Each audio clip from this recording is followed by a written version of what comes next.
सानेहा 9 मई जलाओ घिराव और तोड़फोड़ का केस है। यास्मिन राशिद, एजाज चौधरी, उमर सरफराज चीमा के खिलाफ समाअत।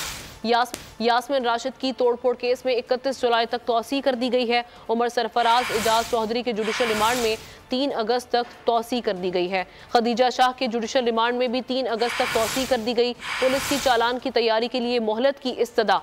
इंसदाद दहशतगर्दी ने पुलिस की इस इस्तदा को मंजूर कर लिया है। सानेहा 9 मई जलाओ घिराव और तोड़फोड़ का ये केस है। यास्मिन राशिद, एजाज चौधरी, उमर सरफराज चीमा के खिलाफ समाअत हुई और यास्मिन राशिद की तोड़फोड़ केस में 31 जुलाई तक तौसी कर दी गई है। इसके साथ साथ उमर सरफराज चीमा, एजाज चौधरी के जुडिशल रिमांड में भी 3 अगस्त तक तौसी की गई है। खदीजा शाह के जुडिशल रिमांड में भी 3 अगस्त तक तौसी की गई है। पुलिस ने चालान की तैयारी के लिए मोहलत की इस्तदा की है।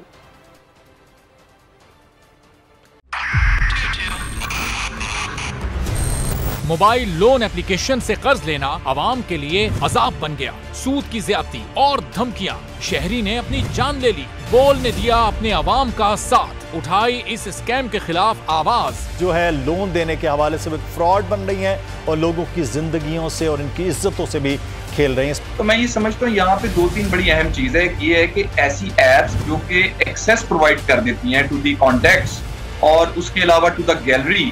बोल की खबर पर इदारों ने भी कस ली कमर, लिया एक्शन। बोल की काविशें बराबर साबित हो गई। ऑनलाइन कर्ज माफिया के गिर्द घेरा तंग हो गया है, क्योंकि बोल है पाकिस्तान का नंबर 1 न्यूज चैनल।